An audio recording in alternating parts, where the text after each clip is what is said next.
उनके बीच में मैं हाजिर हूँ। वो प्रभु की उपस्थिति हमारे बीच में है, इसके लिए मैं प्रभु का धन्यवाद देना चाहता हूँ। आदरणीय पास्टर बेनी जॉन जो पिछले 8 साल से आप लोगों के बीच में सेवकाई कर रहे हैं, एक ओवरसीयर होने के नाते, और कल के दिन आमीन आप लोगों ने आसमान लोगों ने मिलकर पूरी सहमति के साथ अगले 4 साल को भी उनको सेवा करने का जो मौका प्रदान किया है, उसके लिए प्रभु में भारी है।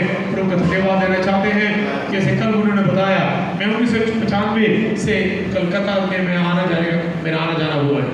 1995 से लगभग 30 साल होने वाले हैं। सराबुर विश्वविद्यालय में पढ़ाई करने का मौका परमेश्वर ने मुझे दिया 1995 से 97। उस समय मैं करियर रोड में जो चर्चगढ़ की कलीसिया है, उस कलीसिया में मैं अंग था। 2 साल में वहाँ पे निरंतर आराधना में शामिल हुआ, भाग हुआ। पास्टर के तंगजन उस समय के ओवरसीयर हुआ करते थे, उनके बेटे लोग यहाँ पे हैं। मैं प्रभु को धन्यवाद देना चाहता हूँ। उस प्रभु के दास का कई बार उनके साथ मिलकर वहाँ पे संगति करने का मौका परमेश्वर इस चर्च में दिया। मैंने अपनी ज़िंदगी में कभी सोचा नहीं कि वापस कभी भी मैं ईस्टर्न रीजन में आऊँगा या फिर मैं एक चर्चगढ़ के पासवान के तौर पर दोबारा इस रीजन में आऊँगा। ये मैंने उस समय कभी सोचा नहीं, लेकिन प्रभु को हमारे सबके ज़िंदगी के बारे में योजनाएं हैं, प्रभु को प्लान है। हालेलुया। धन्यवाद मैं करना चाहता हूँ कि पिछले 30 साल से परमेश्वर की हमें सेवा का 34 साल हुए, हमें प्रभु का कलाम लिए हुए निकले हुए। इस 34 साल में मैं एक ही बात बोल सकता हूँ, प्रभु अच्छा रहा, प्रभु भला रहा, प्रभु महान रहा, प्रभु विश्वास से योग्य रहा। आमीन। मुझ में कमियां हुई, मुझ में गलतियां हुई, मैं कई बार वफादार ना रहा, लेकिन प्रभु उसके बावजूद मुझ में और हालेलुया हमारे परिवार के साथ वो वफादार रहा, वो विश्वास से योग्य रहा।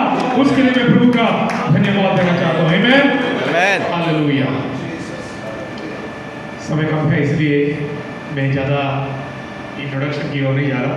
प्रभु के एक वचन की ओर मैं आपको ले जाना चाहता हूँ। पिछले कुछ हफ्ते पहले प्रभु के दास ने आईटीवी भेजा, कब आपको वचन प्रचार करना है, कितना समय है, और थीम भी बोला लक्ष्य की ओर। उस समय से मन के अंदर ये प्रार्थना, ये दुआ चलती रही, प्रभु क्या बात करना है। कुछ वचन जो प्रभु ने उन दिनों में मेरे मन के अंदर उभारा, उसको तो मैंने लिख डाला। लेकिन पिछले रात को जब यहाँ पे प्रभु का वचन बढ़ा जा रहा था, प्रभु के दास पास नहीं जाऊँ, उसके बाद पास शिबो, उसके मेरे अंदर के अंदर एक वचन एकदम से मेरे मन के अंदर आया। और आज सुबह उसे थोड़ी देर से प्रार्थना करके तैयार करने के लिए मेरे मौका दिया। आए हम जाएंगे इब्रानी की पत्री 12वां अध्याय उसका 1 और 2। इब्रानी की पत्री 12वां अध्याय उसका 1 और 2। इस कारण जबकि गवाहों का ऐसा बड़ा बादल हमको घेरे हुए है, तो आओ हर एक रोकने वाली वस्तु और उलझाने वाली पाप को दूर करके वह दौड़ जिसमें हमें दौड़ना है, धीरज से दौड़े और विश्वास के कर्ता और सिद्ध करने वाले यीशु की ओर ताकते रहे, जिसने उस आनंद के लिए जो उसके आगे धरा था लज्जा की कुछ चिंता ना करके क्रूस का दुख सहा और परमेश्वर के सिंहासन की दाहिनी ओर जा बैठा। आप लोगों ने बाइबल लिया, खोला होगा, पढ़ा होगा, मैं विश्वास करता हूँ। एक और बार मैं हमें हिंदी में प्रभु के दास ने पढ़ा, धन्यवाद। मैं उसमें से एक दो बातें जरा दोबारा पढ़ना चाहता हूँ। इस कारण, फिर पीछे बोलेंगे, इस कारण बड़ा बादल हर एक रोकने वाली वस्तु, उलझाने वाले पाप धीरज से दौड़े, विश्वास के कर्ता सिद्ध करने वाले यीशु उसकी ओर देखें। परमेश्वर का धन्यवाद करता हूँ सुंदर वचनों के लिए। प्रभु आप इन वचनों से हमसे बातचीत करेंगे। प्रभु आपका मन आज हमें सुनने को मिला, दूसरों के प्रति आपके जो प्यार, प्रेम, चाहे वो सामरी हो, चाहे वो यहूदी हो, यूनानी हो, कुछ भी क्यों ना हो, प्रभु जी इन दिनों में आपके मन को पाने वाले हो जाए। आपके पवित्र आत्मा आपके मन की ओर हमें ले जाए प्रभु। आमीन। मैं अपने आप को भी समर्पित करता हूँ प्रभु जी। किसी के प्रति यदि मेरे दिल के अंदर कोई भी द्वेष की भावना है प्रभु जी, कोई भी कड़वापन है प्रभु जी, उसे आप दूर करें प्रभु, आपके लोगों से शुद्ध करें प्रभु जी। हालेलुया। यीशु के नाम से दुआ मांगते हैं, आमीन। इब्रानी की पत्री बहुत ही सुपरिचित पत्री है।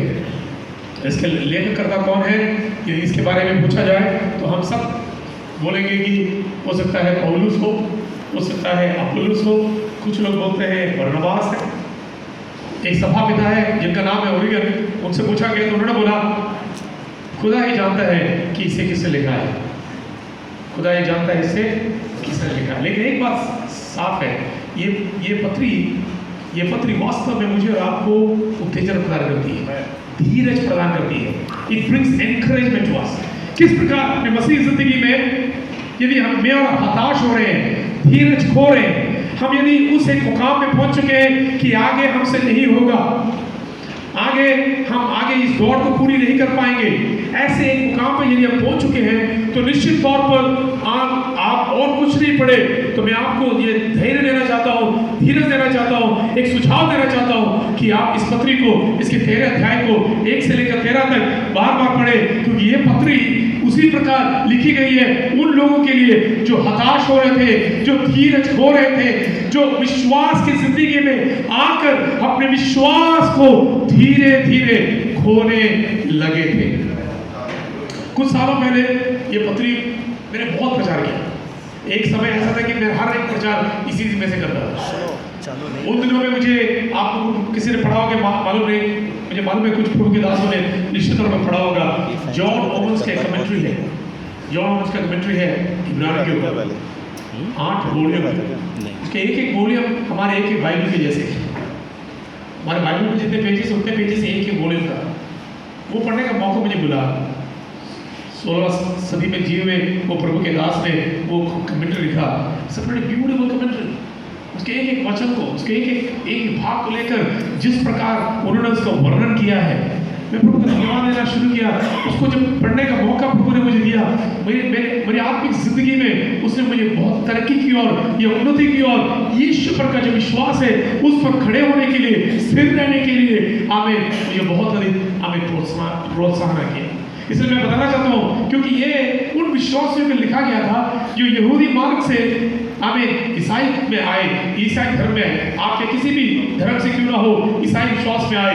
लेकिन कई बार ऐसे होता है कि हमारे मन के अंदर विचार आए कि वास्तव में मैं क्या विश्वास जो मैंने किया है वो सही है कि नहीं, ये सब सही है क्या, यीशु मसीह सच्चा है कि नहीं। ऐसे कोई सवाल यदि कभी भी हमारे मन के अंदर कभी उठ खड़ा हो, उन लोगों को ये प्रभु के दास लिखते हैं कि जिसने तुम्हें बुलाया है, जिसकी ओर तुमने देखा है, उस पर से तुम्हारी आंखें कभी हटने ना पाए, क्योंकि यीशु मसीह वो कल, आज और युगानुयुग एक सा है। हालेलुया। वो पुराने नियम के मूसा से बढ़कर है, वो पुराने नियम के अहरोन से बढ़कर है। उसका नाम सभी हालेलुया दूतगणों से भी श्रेष्ठ, सर्वश्रेष्ठ नाम है। हालेलुया। और उसी से है मुझे और आपको भी लेना देना, मेरा लेना देना और किसी से नहीं, मेरा लेना देना उस यीशु से ही है। हालेलुया। 11वां अध्याय हम सबको मालूम है, विश्वास के वीरों की एक बहुत बड़ा श्रृंखला आप 11वें अध्याय में पढ़ते हैं। हालेलुया। दो बातें इन वचनों से मैं बताना चाहता हूँ, ध्यान करके 2 बातें। लेकिन उन 2 बातों को समझने के लिए उससे पहले इन वचनों से 3 बातों को मैं जरा बोलना चाहता हूँ। सबसे पहला सत्य जो इस वचनों में हम देखते हैं वो ये है कि मैं और आप एक बहुत बड़े रेस में है, जिंदगी के एक बहुत बड़े दौड़ में मैं और आप शामिल हैं। जिंदगी के बहुत बड़े एक रेस में मैं और शामिल। दूसरी बात, ये जो दौड़ मेरे और आपके जिंदगी की है, ये मैंने और आपने चुना नहीं है। इस दौड़ में मैं और आप लाए गए हैं। और तीसरी बात यह है कि मेरे और आपके इर्द गिर्द एक बहुत बड़ा समूह है। परमेश्वर का दास कहता है एक छोटा बादल नहीं, एक बहुत बड़ा बादल हमारे इर्द गिर्द है। क्योंकि ये तीनों सत्य सच्चाई है, इन तीनों सच्चाई के कारण मुझे आपको 2 काम करना है। एक, ले असाइड, छोड़ने वाली बातों को छोड़ना है। दूसरा, ले होल्ड ऑन, जिसे पकड़ना है उसे हमें पकड़ना है। आमीन। आप मेरे साथ हैं इस समय? यस। जिंदगी एक दौड़ है। प्रभु के दास कहता है वो दौड़ जिसे हमें दौड़ना है, धीरज से दौड़े। स्कूल में पढ़ने के समय में खेल कूद का जो प्रोग्राम था, हम में से बहुत लोग को अच्छा लगता होगा, मुझे भी बहुत अच्छा लगता था। मैं भी कई बार शामिल होता था स्पोर्ट्स में, स्पेशली स्प्रिंट इवेंट्स के लिए। 100 मीटर की जो रेस आती थी उसमें बहुत तंदुरुस्ती के साथ जय के साथ खड़े होते थे, लेकिन बीच बीच में मैं 400 में भी जाके शामिल होता था, 800 मीटर में भी शामिल हो जाता था, 1500 में भी जाके शामिल हो जाता था।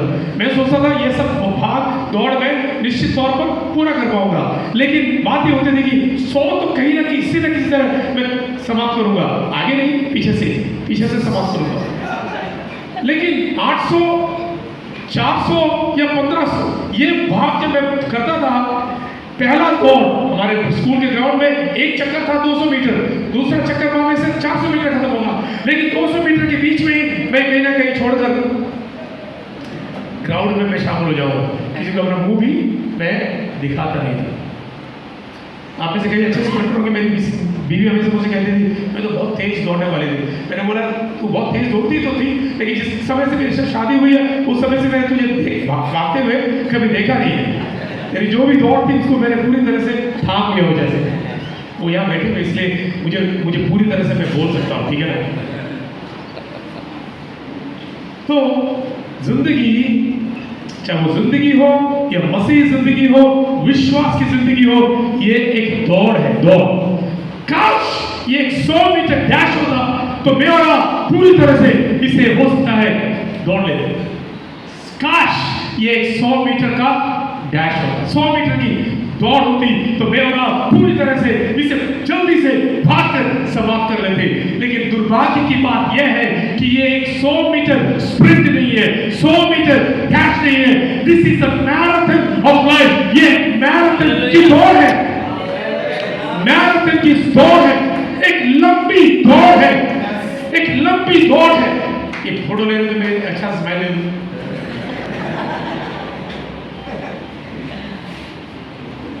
हाल के दिनों में हमारे वहाँ पे एक 5 मीटर का 5 किलोमीटर का एक दौड़ रखा, 5 किलोमीटर का। तो हमें क्या कहते हैं, जिम में जाने का कभी जिम में जाने का मौका मिलता है, कभी ट्रेडमिल में जाने का मौका मिलता है। तो ट्रेडमिल में मैं सोचता था यार ये 5 किलोमीटर 5 माइल तक तो मैं ट्रेडमिल में चलता हूँ, तो ये 5 माइल तो है, बहुत जल्दी मैं निकालूंगा। मैंने भी शुरू किया, पहले सब लोग भागना शुरू किया, मैं भी उनके साथ भागना शुरू किया, लेकिन बीच बीच में मेरा जो है मैं हाफने लगा। मुझे मालूम चला कि ये 5 मील मुझसे तो पूरा नहीं होगा। फिर किसी ना किसी तरह चलकर, बैठकर, उठकर मैंने वो समाप्त किया। एक बात मुझे मालूम चला, भैया यही है जिंदगी का संघर्ष, यही है विश्वास जीवन का भी संघर्ष। ये जल्दी अगर खत्म हो जाता तो कितना अच्छा होता। जिस दिन मैंने आपने यीशु मसीह पर विश्वास किया, बपतिस्मा लिया, हमें पवित्र आत्मा से भर गए, उसी दिन यदि प्रभु ने मुझे आपको उठा लिया होता तो जिंदगी कितना आसान बन जाता। लेकिन ऐसा नहीं हुआ ना, आज भी हम जीवित हैं। हालेलुया। पिछले 40 साल से मैं इस विश्वास की जिंदगी में दौड़ रहा हूं। आप हो सकता है 4 महीने से, 4 साल से, 40 साल से या 7 साल से आप भाग रहे हो इस विश्वास की जिंदगी में। ये एक संघर्ष है, ये एक युद्ध है, ये एक दौड़ है। Hallelujah, hallelujah. एक दिन में पूरी नहीं होती, 2 दिन में पूरी नहीं होती, 1 महीने में पूरी नहीं होती, इसे भागना ही पड़ेगा। ये एक दौड़ है। हालेलुया। जिंदगी का एक संघर्ष, विश्वास जिंदगी का एक संघर्ष। आप में से कई लोग किसी प्रकार के संघर्ष है जो मुझे मालूम है। मैं कल एक भाई से बात कर रहा था, हमें विश्वास में जब वो आए किस प्रकार के संघर्षों से उन्हें गुजर के जाना पड़ा। हमें हालेलुया। मसीही परिवार से हो सके आप आमीन पेंटेकोस्त के विश्वास में आए, आपने एक संघर्ष किया होगा, या फिर दूसरे धर्मों से आप जब विश्वास में आए आपको एक संघर्ष करना पड़ा होगा।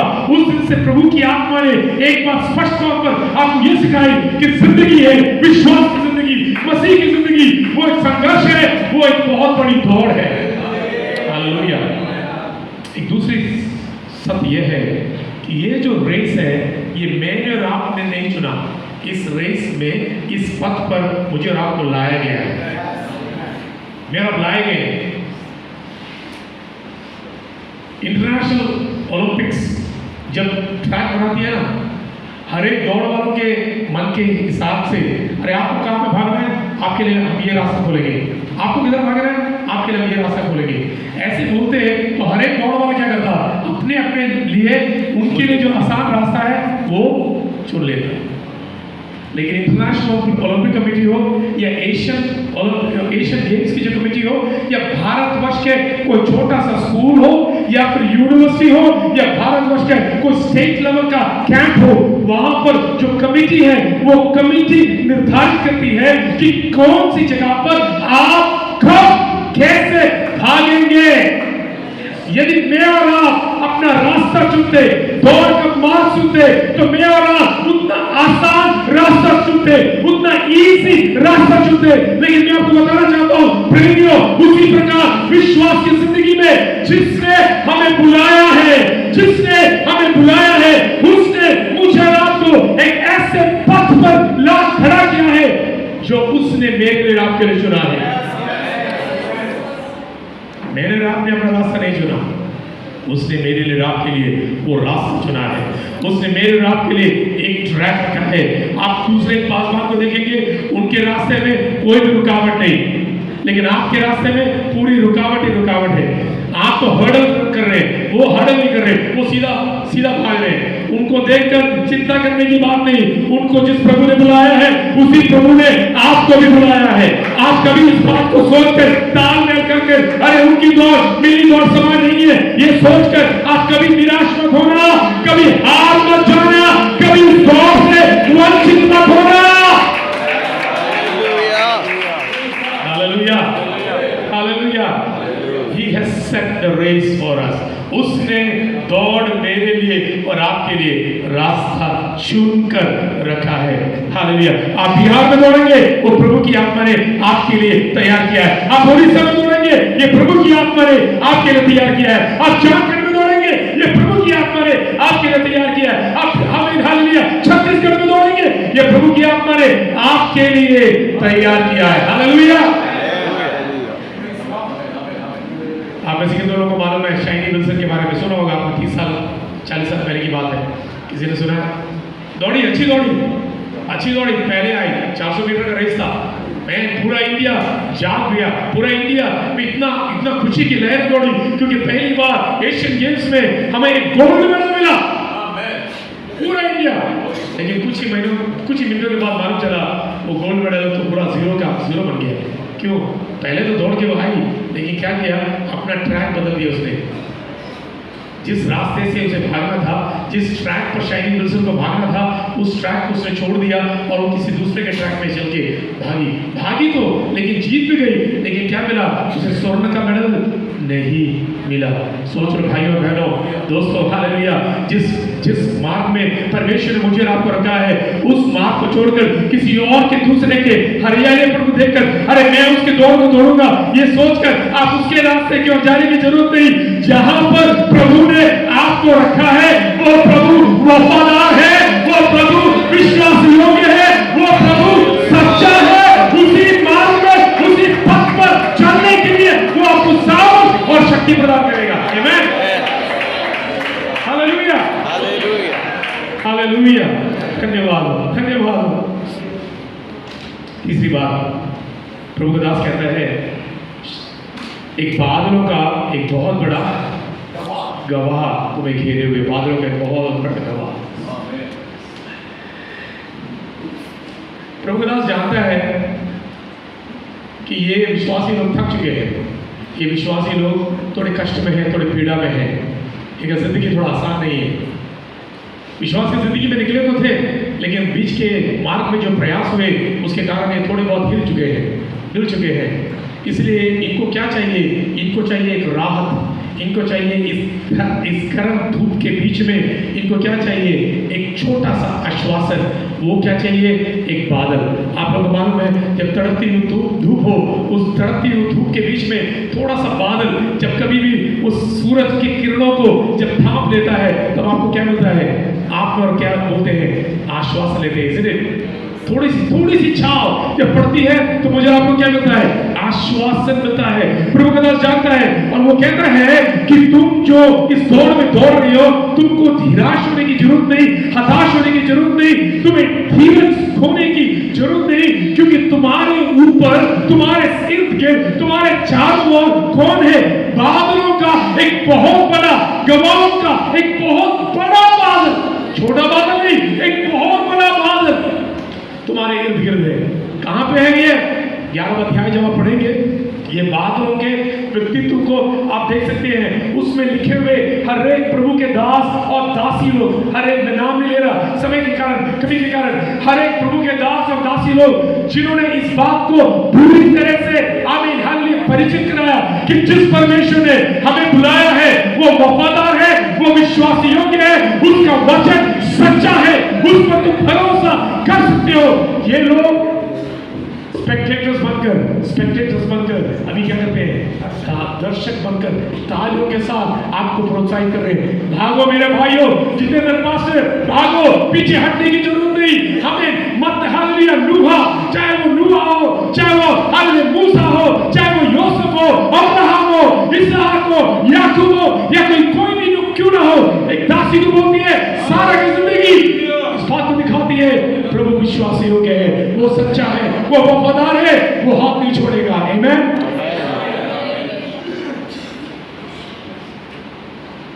इतनी बातें बोलने के बाद प्रभु के दास उनको दो सुझाव देता है। ये 2 बातें तुम्हें करनी है, ये सच्चाई तुम जब जान लो, 2 बातें। सबसे पहली बात, ले असाइड, तो पीछा छोड़ो। क्या पीछा छोड़ना है? हर एक रोकने वाली वस्तु और उलझाने वाले पाप को दूर करो। हर एक रोकने वाली वस्तु, जब 100 मीटर की दौड़ भागो या 90 मीटर की दौड़ भागो, आपने किसी को देखा होगा इन दिनों के ओलंपिक्स में देखो या एशियन गेम्स में देखो, कॉमनवेल्थ गेम्स में देखो, दौड़ने वाले कोई भी अपने ऊपर क्या नहीं करता? बोझ लेकर नहीं भागता। उस समय जब ये प्रेरित लिखा है ये पत्री, उस समय के गेम्स जो होते थे, जो क्रिश्चियन गेम्स होते थे, उन क्रिश्चियन गेम्स में जो लोग दौड़ते थे वो ऑलमोस्ट नेकेड, ऑलमोस्ट नंगा होकर दौड़ते थे, क्योंकि हवा किसी भी कारण उनके किसी भी वस्त्र को पकड़कर पीछे ना करे। इस बात को पूरी तरह से समझकर, जानकर, अपने आप को पूरी तरह से निर्वस्त्र कर वो दौड़ा करते थे, ताकि कोई भी हवा किसी भी तरह उनकी दौड़ की कमी को कम ना करे, क्योंकि उनके सामने एक लक्ष्य है, उनके सामने एक लक्ष्य है। वो मुरझाने वाले उस ताज को पाने के लिए सबके सामने वो दौड़ रहे हैं। हालेलुया। लेकिन मैं कहना चाहता हूँ प्रभु के लोगों, प्रभु के दास और दासी लोगों, मैं और आप भी दौड़ रहे हैं। हालेलुया। इस संसार में कई एक बातें हैं जो मेरे और आपके जीवन को उलझा सकती हैं।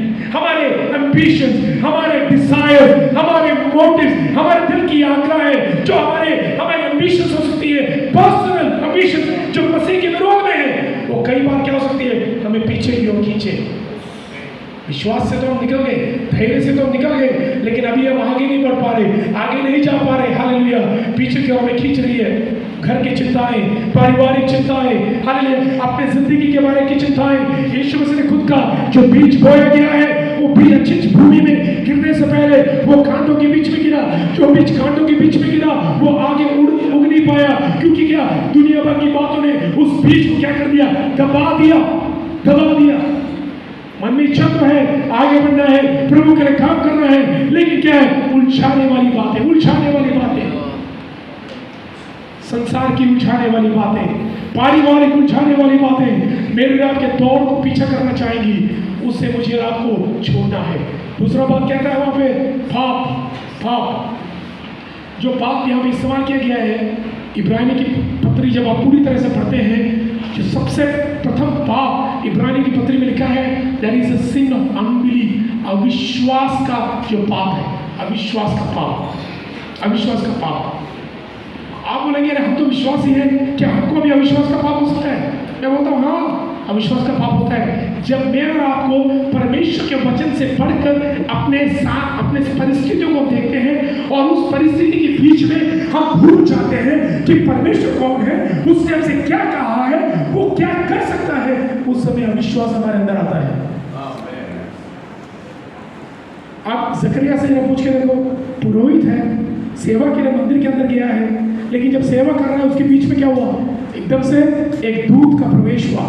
लूका का सुसमाचार 1 अध्याय, जब दूत आया, अगले 10 महीने जकरिया बोल रहा था। क्यों नहीं बोल पाया? अविश्वास के कारण, अविश्वास के कारण। भाइयों बहनों, प्रभु के लोगों, कई बार परिस्थितियों को देखकर, परिस्थितियों का सामने देखकर कई बार अविश्वास मेरे और आपके दिल के अंदर आ सकता है। प्रभु ने जो कहा है, क्या वो वास्तव में होएगा कि नहीं? क्या उसका वचन सच्चा है कि नहीं? इसके बारे में कई बार अविश्वास हमारे अंदर आ सकता है। हम बोलेंगे ये सब तो बाइबल के ज़माने में होगा, इस ज़माने में होगा कि नहीं हमें मालूम नहीं, लेकिन जो वचन बाइबल में हुआ है वो आज भी हो सकता है, होएगा। प्रभु ऐसा ही करता है। Praise the Lord. प्रभु का वचन बदला नहीं है, उसका वचन बदला नहीं, वो वैसे ही करता है। तो प्रभु के दास कहते हैं, छोड़ो इन बातों को, छोड़ो क्या उलझाने वाली बातें और पाप को छोड़ो। दूसरा, छोड़ना ही नहीं, तुम्हें पकड़ना भी है। क्या पकड़ना है वो भी बोल के मैं अपने वचनों को यहाँ पे समाप्त करना चाहता हूँ। वो कहता है, विश्वास के कर्ता और सिद्ध करने वाले यीशु की ओर ताकते रहो। आमीन। इब्रानी की पत्री पूरा जब आप पढ़ते हैं, उसका पूरा संदेश यही है, यीशु की ओर देखो, यीशु की ओर देखो, यीशु की ओर देखो। उससे महान और कोई नहीं। वो दूतों से भी श्रेष्ठ है, महायाजक से भी श्रेष्ठ है, मूसा से भी वो श्रेष्ठ है, मेलकीसेदेक से भी वो श्रेष्ठ है। उसकी ओर देखो, अपने अगुओं की ओर देखो। लेकिन अगुए भी क्या कर सकते हैं? हमें कभी कभी गिरा सकते हैं। कभी कभी अगुओं को देखने से, वो भी मनुष्य हैं, उनसे भी कभी कभी क्या हो सकता है, मैं और आप हार सकते हैं। लेकिन यदि यीशु की ओर देखेंगे तो कभी भी परास्त नहीं होंगे। यीशु की ओर देखेंगे कभी भी हारेंगे नहीं। यीशु की ओर देखेंगे कभी भी मुरझाएंगे नहीं। कहता है, यीशु की ओर देखो।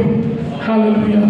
उसने खुद की अपनी एक दौड़ दौड़ी, खुद की एक लड़ाई लड़ी, खुद वो विश्वास में कायम रहा, अंत तक, मृत्यु के अंत तक वो वफादार बना है। गतसमना में अपने पिता के सामने वो कहता है, मेरी इच्छा नहीं तेरी इच्छा पूरी हो जाए, हो सके तो ये जो पात्र है मुझसे हट जाए, लेकिन मेरी नहीं, तेरी इच्छा मुझ में पूरी हो जाए। वो दौड़ा विश्वास की उस दौड़ में यीशु भी भागा। Hallelujah. My prayer is this, that may Christ be our example and may Christ be our empowerment. यीशु मसीह ही मेरे लिए आपके लिए एक एग्जाम्पल बने, और यीशु ही मेरे लिए आपके लिए शक्ति का स्रोत बने। दोनों यीशु ही है। यीशु मेरे जिंदगी का एग्जाम्पल, मेरा सबसे अच्छा उदाहरण यीशु है, और मेरी शक्ति का केंद्र, शक्ति का स्रोत भी यीशु ही है। उसके मुंह की ओर जिसने देखा वे कभी लज्जित नहीं हुए, जिन्होंने उसकी मुंह की ओर देखा वे कभी लज्जित नहीं हुए। एक क्षण में आपके प्रार्थना करके मैं वचनों को बैठना चाहता हूँ। हालेलुया। शंभुराधा भीमानारिक शंभरे भीमनादरालम शंभरा।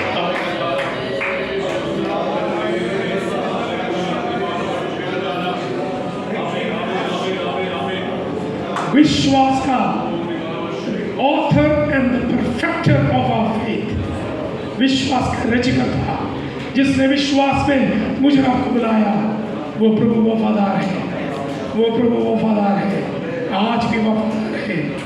हे प्रिय मेरे पिता परमेश्वर, मैं धन्यवाद करता हूँ आपके तमाम खादिमों के लिए, आपके तमाम दासी दासों के लिए।